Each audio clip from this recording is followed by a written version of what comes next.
নমস্কার, রিপাবলিক বাংলায় আপনাদের সবাইকে আরও একবার স্বাগত। বাংলার প্রাইম টাইম নিয়ে আমি ঈশান দেব রয়েছি আপনাদের সঙ্গে। আজকে বাংলার প্রাইম টাইমে এমন একটা খবর নিয়ে কথা বলতে হবে যে খবরটা আজ সকালে গোটা বাংলাকে চমকে দিয়েছে। গোটা বাংলাকে মানে শুধুমাত্র পশ্চিমবঙ্গকে নয়, এপার বাংলাকে এবং ওপার বাংলাকে, দুই বাংলাকেই চমকে দিয়েছে এই খবর। কোন খবর? বাংলাদেশের জাতীয় সংসদের একজন সদস্য, বাংলাদেশের সাংসদ, ঝিনাইদহের সাংসদ আনোয়ারুল আজিম, তিনি ব্যক্তিগত সফরে এসেছিলেন ভারতে তথা কলকাতায়। কিন্তু কলকাতায় এসে এখন জানা যাচ্ছে, আজ সকালে জানা গিয়েছে যে বেশ কিছুদিন তিনি নিখোঁজ ছিলেন এবং তারপর আজ সকালে তার খোঁজ মিলেছে। কিন্তু কিভাবে খোঁজ মিলেছে? খোঁজ মিলেছে এইভাবে যে তিনি খুন হয়ে গিয়েছেন। তিনি উঠেছিলেন বরানগরে এক পরিচিতের বাড়িতে, পরে সেখান থেকে তিনি নিখোঁজ হয়ে যান। সেই বাড়ি থেকে বেরিয়ে অন্যত্র যান। বেশ কয়েকদিন খোঁজ ছিল না, কিন্তু আজ সকালে যখন খোঁজটা পাওয়া গেল তখন মর্মান্তিক খবর এলো যে নিউ টাউনের এক আবাসনে নাকি তাকে খুন করা হয়েছে, যদিও দেহ পাওয়া যায়নি। বাংলাদেশের পুলিশ সূত্রে জানা যাচ্ছে যে 3 জন সুপারি কিলারকে ঢাকার কেরানীগঞ্জ থেকে গ্রেফতার করে নিয়েছেন সেদেশের গোয়েন্দারা, সেদেশের পুলিশ। তারা ইতিমধ্যেই জেরায় স্বীকারও করেছে এই খুনের কথা, এমনটাও বাংলাদেশ পুলিশ সূত্রে জানা যাচ্ছে। কিন্তু এখনো পর্যন্ত সাংসদের দেহ মেলেনি, আর মেলেনি অনেকগুলো হিসেব। একদম এই হিসেবগুলোরই তো সন্ধান করা হচ্ছে। একটা গভীর রহস্য, অনেকগুলো প্রশ্ন, কিন্তু অধিকাংশ প্রশ্নেরই উত্তর পাওয়া যায়নি এখনো পর্যন্ত। বাংলাদেশ থেকে ব্যক্তিগত সফরে ভারতে এসেছিলেন ঝিনাইদহের সাংসদ আনোয়ারুল আজিম। পরিবারে জানিয়েছিলেন চিকিৎসার জন্য কলকাতায় যাচ্ছেন তিনি। এই শহরে এসে তিনি যে পরিচিতের বাড়িতে প্রথমে উঠেছিলেন 12ই মে, সেখান থেকে একদিন পর বেরিয়ে কোথায় গেলেন তিনি? কেন আচমকা নিখোঁজ হয়ে গিয়েছিলেন? বরানগর থেকে বেরিয়ে নিখোঁজ হলেন, কিন্তু নিউ টাউনের যে আবাসনে খুন হয়েছেন বলে খবর, সেখানে কেন গিয়েছিলেন ওই সাংসদ? আর যদি খুন হয়ে থাকেন তাহলে কেন খুন হলেন? কারা তাকে খুন করলো? দেহই বা কোথায় গেল? যে খবরটা আজ সকালে দুই বাংলাকে চমকে দিয়েছে, সেই খবর ঘিরে এখন রহস্যের জাল ক্রমশ জটিল থেকে জটিলতর হচ্ছে। অনেক ধাঁধা, কিন্তু কোনো হিসেব মিলছে না। যেন জটিল ধাঁধা, জটিল হিসেব না মেলা, কোথায় কোথায় রহস্য গাঢ় হয়েছে, কোথায় কোথায় রহস্য ঘনীভূত হয়েছে, আমি আর বিশাখা দুজনেই বললাম। এবার আস্তে আস্তে সেই রহস্যের উপর থেকে পর্দা সরানোর চেষ্টা করি, যদিও পুরোটা পর্দা সম্ভবত সরানো সম্ভব হবে না। তার কারণ এখনো পর্যন্ত আমাদের দেশের পুলিশ, আমাদের দেশের গোয়েন্দা, বাংলাদেশের পুলিশ, বাংলাদেশের গোয়েন্দা সবাই ধন্দে রয়েছে যে এইভাবে হঠাৎ ব্যক্তিগত সফরে সাংসদ কেনই বা এলেন, কেনই বা তিনি হোটেলে না উঠে এক পরিচিতের বাড়িতে উঠলেন, কেনই বা একদিনের মধ্যে সেই বাড়ি থেকে বেরিয়ে গেলেন। তিনি নাকি বলেছিলেন যে তিনি দিল্লি যাচ্ছেন, দিল্লি কেন যাননি, কেন তাকে নিউ টাউনের কোনো একটা আবাসনে যেতে হলো এবং সেখানে কেন তাকে খুন হতে হলো, কারা খুন করলো, কি উদ্দেশ্যে করলো, দেহই বা কোথায় গেল? অজস্র প্রশ্নের উত্তর পাওয়া যাচ্ছে না। যেসব প্রশ্নের উত্তর আমরা পেলাম, সকাল থেকে এ পর্যন্ত যা যা ছবি দেখলাম সেগুলো আপনাদের সামনে তুলে ধরছি পরপর ঘটনা প্রবাহ অনুযায়ী। প্রথমে দেখে নিন সেই ফ্ল্যাট, নিউ টাউনের সেই আবাসন যেখানে বাংলাদেশের ঝিনাইদহের সাংসদ আনোয়ারুল আজিম খুন হয়ে গিয়েছেন বলে বাংলাদেশ পুলিশ সূত্রে খবর পাওয়া যাচ্ছে। আনোয়ারুল আজিম এই নিউ টাউনের সঞ্জীবা গার্ডেন এলাকায় এই ফ্ল্যাটে গিয়েছিলেন এবং সেখানেই তাকে খুন করে দেওয়া হয়। এমনটা 3 জন যে সুপারি কিলার যারা ধরা পড়েছে বাংলাদেশে, তারা নিজেরাই স্বীকার করেছে বলে জানা যাচ্ছে। এই সেই জায়গা। তিনি কিন্তু এসে প্রথমে এখানে ওঠেননি। বাংলাদেশের এই সাংসদ প্রথমে গেদে সীমান্ত পেরিয়ে ভারতে আসেন এবং এসে কোনো হোটেলে না উঠে বরানগরে এক পরিচিতের বাড়িতে ওঠেন, গোপাল বিশ্বাস তার নাম। তারপরের দিন একদিন পর সেখান থেকে তিনি বেরিয়ে যান অন্যত্র যাবেন বলে। শেষবার বরানগর বিধান পার্ক এলাকায় তাকে দেখা গিয়েছিল একটি গাড়িতে উঠতে। তারপর থেকে তার কোনো খোঁজ ছিল না। খোঁজ আজ সকালে পাওয়া গেল। কি খোঁজ পাওয়া গেল, কি অবস্থায় খোঁজ পাওয়া গেল? জানা গেল যে নিউ টাউনের এই আবাসনে তিনি এসেছিলেন এবং সেখানে তিনি খুন হয়ে গিয়েছেন, কিন্তু দেহটা এখনো পর্যন্ত পাওয়া যায়নি। বারবার বলছি, এখনো পর্যন্ত দেহ পাওয়া যায়নি, ফলে রহস্য ক্রমশ ঘনীভূত হচ্ছে। স্বাভাবিকভাবেই রহস্য শুধুমাত্র এই ক্ষেত্রে নয় যে তিনি 12ই মে থেকে তারপর 13ই মে তাকে শেষ দেখা গেল, তারপর তিনি কোথায় গেলেন, এটা যেরকম রহস্যের একটা জায়গা, একটা অংশ, তার পাশাপাশি তিনি যে পথে বাংলাদেশ থেকে ভারতে এবং বরানগরে প্রাথমিকভাবে এলেন সেই রুট ম্যাপটা নিয়েও একটা রহস্য থাকছে, দ্বন্দ্ব থাকছে, এবং সেটা নিয়ে রীতিমতো ভাবতে হচ্ছে পুলিশ আধিকারিকদের। দু দেশের পুলিশ আধিকারিকদেরই ভাবাচ্ছে এই রুট ম্যাপ। কোন পথে এসেছিলেন এই সাংসদ, বাংলাদেশের এই সাংসদ দেখাবো আপনাদের। ঝিনাইদহ, যেখানকার সাংসদ তিনি, বাংলাদেশের যশোরের ঝিনাইদহ, সেখান থেকে তিনি গেদে হয়ে বরানগরে এলেন। একটা স্বাভাবিক প্রশ্ন ওঠে, তিনি একজন সাংসদ, তিনি কেন ফ্লাইট ছাড়া, বিমান ছাড়া এভাবে গেদে হয়ে সাধারণ মানুষের মতো কেন তিনি এভাবে এলেন? তিনি চিকিৎসা করানোর জন্য আসুন বা যে কোনো কারণেই আসুন, তিনি এইভাবে গেদে হয়ে বরানগরে তার আসার দরকার কি ছিল? এরপরের আরেকটা আপনাকে রুট ম্যাপ দেখাই। ঝিনাইদহ থেকে পেট্রাপোল সীমান্ত, সেখান থেকে বরানগর এভাবে আসা যেত, কিন্তু তিনি গেদে হয়ে এলেন। গেদে হয়ে তিনি বরানগরে এসেছেন, কিন্তু পেট্রাপোল সীমান্ত দিয়েও তো তিনি বরানগরে ঢুকতে পারতেন। এই যখন এই রুট ম্যাপটা, তিনি কোন পথে এলেন, একজন সাংসদ, হাই প্রোফাইল একজন ব্যক্তিত্ব, তিনি একেবারে একটা দেশ থেকে আরেকটা দেশে আসছেন তার ব্যক্তিগত সফরে, সেই জায়গা থেকে এই রুট ম্যাপটাও স্বাভাবিকভাবেই তদন্তকারীদের ভাবাচ্ছে। আর এই জায়গা থেকে ইতিমধ্যেই আমরা জানি যে প্রাথমিকভাবে তিনি এসেছিলেন বরানগরে এক স্বর্ণ ব্যবসায়ীর বাড়িতে। সেখানে সেই গোপাল বিশ্বাস নামক স্বর্ণ ব্যবসায়ীর বাড়িতে আমাদের প্রতিনিধি অনুপম পাত্র গিয়ে কি দেখলেন ঘটনা জানাজানির পর, দেখুন। এটা বরানগরের মণ্ডলপাড়া লেন 17/3। এখানে কেন এসেছি, কারণ বাংলাদেশের এই সাংসদের এক ঘনিষ্ঠ বন্ধুর বাড়ি, এবং যেটা জানা যাচ্ছে যে 12 তারিখ বাংলাদেশের এই সাংসদ এই বাড়িতেই এসেছিলেন। এই মুহূর্তে আমরা দাঁড়িয়ে রয়েছি, সবার আগে লেটার বক্সটা দেখাবো, যার বাড়িতে রয়েছি তার নাম হচ্ছে গোপাল বিশ্বাস, স্বর্ণ ব্যবসায়ী। এই গোপাল বিশ্বাস বাংলাদেশের সাংসদের ঘনিষ্ঠ বন্ধু বলে জানা যাচ্ছে, এবং গত 12 তারিখ তিনি এখানে এসেছিলেন বলেও প্রাথমিকভাবে জানা যাচ্ছে। এবং আমরা দেখতে পাচ্ছি এই যে SRB জুয়েলার্স 17/3 মণ্ডলপাড়া লেনের এই যে অফিস, এই অফিসে দুজন গোপাল বিশ্বাসের ম্যানেজার বসতো, তারাও বেপাত্তা। গোপাল বিশ্বাসও এই মুহূর্তে ফ্ল্যাটে নেই।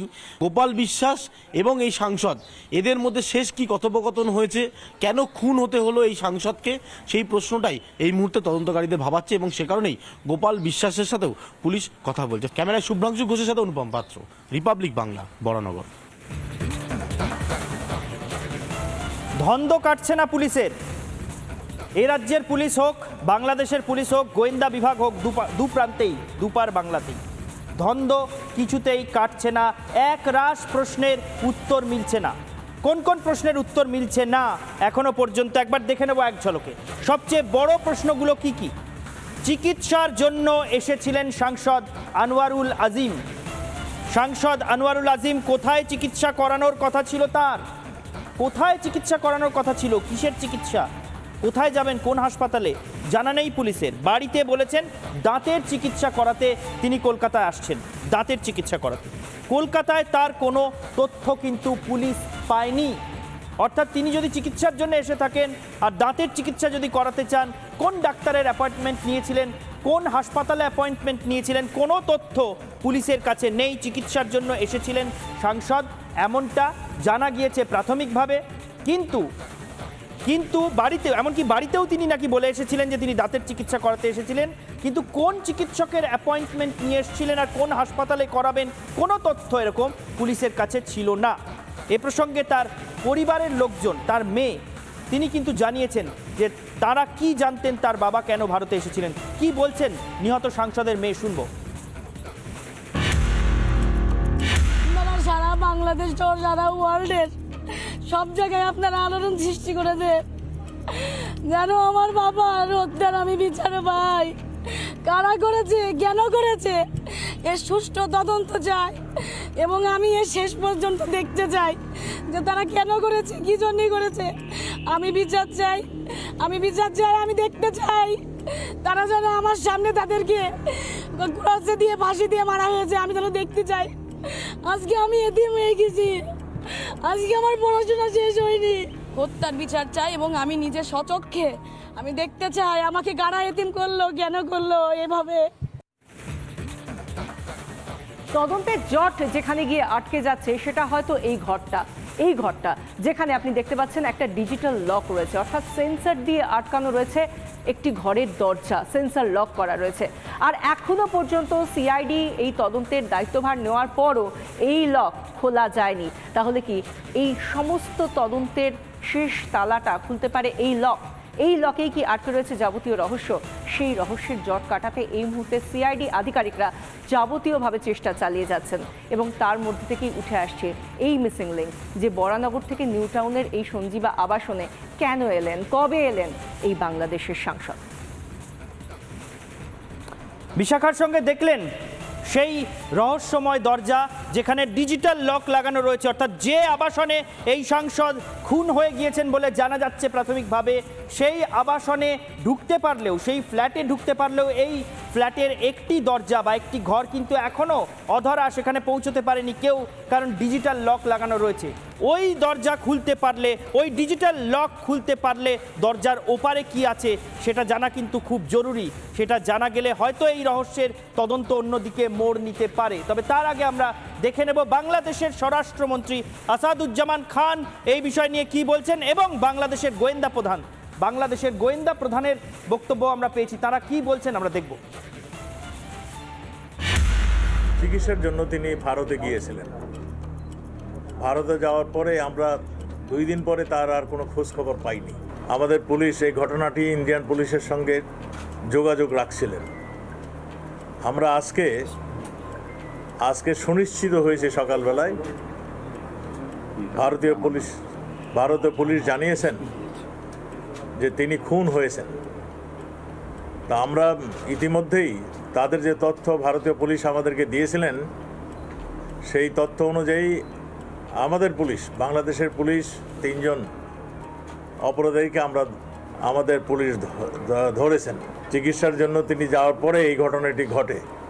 তা আমাদের পুলিশ এটা নিয়ে তদন্ত করছেন। আমরা শীঘ্রই খুনের মোটিভটা কী ছিল আমরা আপনাদেরকে জানাতে পারব। ইন্ডিয়ান যে এসটিএফ পুলিশ বা থানার ওসি, তারপর ডিসি, সবার সাথে আমরা কথা বললাম।